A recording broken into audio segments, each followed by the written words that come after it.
Single piece of paper can not decide our future. उसी प्रकार एक बच्चे का एक रिपोर्ट कार्ड उसके भविष्य के बारे में नहीं बताएगा, उसकी क्षमता के बारे में नहीं बता पाएगा। यह गिजू भाई का कहना था।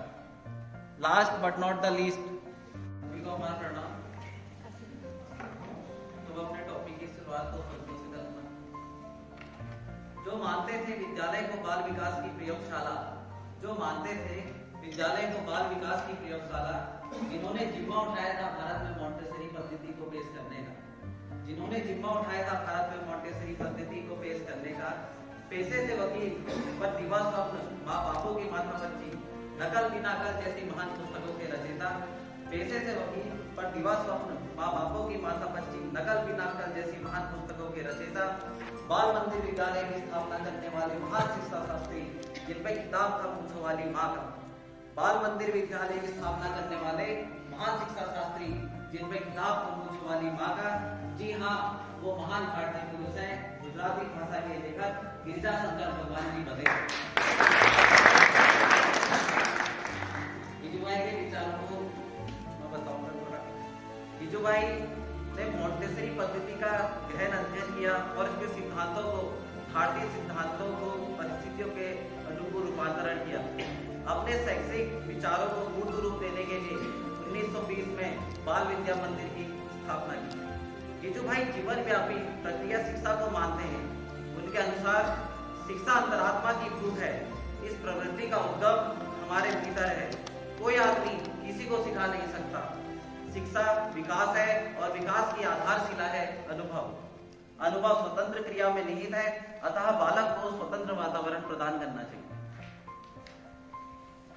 गिजू भाई ने ना किसी दर्शन का प्रतिपादन किया और ना किसी दर्शन की व्याख्या की, पर जैसा कि हर दार्शनिक का अपना चिंतन होता है जो उसके अपने स्व अनुभवों पर आधारित होता है, उसी तरह गिजू भाई का अपना एक दर्शन था जो बालकों की समस्या पर केंद्रित था। उनका दर्शन बाल केंद्रित दर्शन था। उन्होंने बालकों को देव स्वरूप मानकर बाल देवो भव का मंत्र दिया। जिस प्रकार देवता को भी यत्न पूर्वक संभालने और सम्मान देने की आवश्यकता है, वो कहते थे बालक को केवल देह से मत पहचानो, अपितु आत्मा से पहचानो। उनकी आत्मा युगों पुरानी है, अनादि है, सर्वज्ञ है। यह आत्मा अपने विकास के निमित्त अग्रिम प्रयास के लिए नया शरीर धारण करके आई है। इसका उद्देश्य इसी के पास है, इसका फल इसी के भीतर है। जिस तरह से बीज में वृक्ष और फल विद्यमान रहते हैं, अपना मार्ग और लक्ष्य यह जानता है, इस प्रवासी को मार्ग का अनुसरण करने की प्रेरणा देना। इस प्रकार गिजू भाई बालक के प्रति प्रेम और आनंद से ओतप्रोत होकर सृष्टि में अत्यधिक रूप से काम करने वाली ईश्वरीय शक्ति की अनुभूति करते हैं। वर्तमान की शिक्षा भी बालक के मस्तिष्क को सूचनाओं और पुस्तकीय जानकारी का भंडार तो बना देती है, परंतु बालक के हृदय को स्पर्श नहीं करती। शिक्षा पर गिजू भाई का विचार था, हम शिक्षा को वहीं से प्रारंभ करना होगा। हमें शिक्षा को वहीं से प्रारंभ करना होगा जहां से शिक्षार्थी को सर्वप्रथम आवश्यकता है। यदि शिक्षार्थी गंदा रहता है तो उसकी सफाई का प्रारंभ करें। यदि भूखा है तो भोजन से प्रारंभ करें। यदि बीमार हो तो आरोग्य से उसकी शिक्षा प्रारंभ होनी चाहिए। गिजू भाई के अनुसार विद्यालय बाल विकास की प्रयोगशाला होनी चाहिए, जिसमें बालकों के विकास के अनुरूप संपूर्ण साधन सामग्री हो। गिजू भाई कहते थे बच्चों को उपहार नहीं देना चाहिए, क्योंकि अगर बच्चों को उपहार देंगे, शिक्षा के लिए अगर उन्हें उपहार देंगे, तो जिस दिन उनका लालच खत्म हो जाएगा, उस दिन उनकी शिक्षा प्राप्त करने का जो उनका महत्व है वो भी खत्म हो जाएगा। आकलन मूल्यांकन विरोधी थे। जैसा कि हम सब लोग कहते हैं कि single piece of paper can not decide our future, उसी प्रकार एक बच्चे का एक रिपोर्ट कार्ड उसके भविष्य के बारे में नहीं बताएगा, उसकी क्षमता के बारे में नहीं बता पाएगा। यह गिजू भाई का कहना था। Last but not the least, पाठ्यक्रम की सभी चीजों को गतिविधि आधारित बनाने को कहते थे। आप सब लोग ने बहुत अच्छे से पहले बता ही दिया है कि अगर वातावरण के बारे में पढ़ना होगा तो पेड़ देखना पड़ेगा या बाहर जाना पड़ेगा।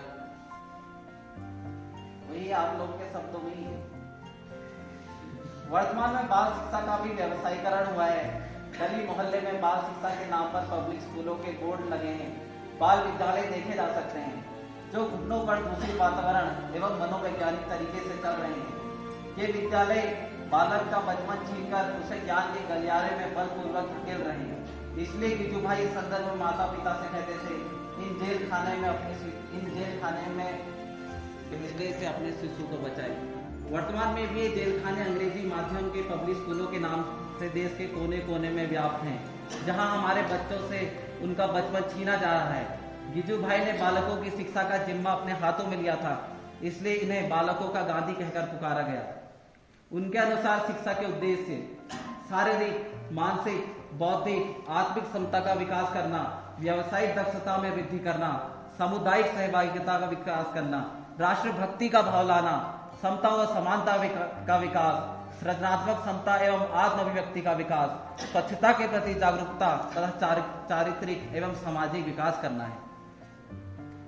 धन्यवाद।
विज्ञान और क्रियाओं में एकीकरण का अभाव है, कि जो भी क्रियाएं हैं उनमें सामंजस्य नहीं है जिससे कि वो एक दूसरे से रिलेट कर सकें, और परिणामतः विभिन्न पाठ्य विषयों क्रियाओं में सहसंबंध नहीं हो पाता।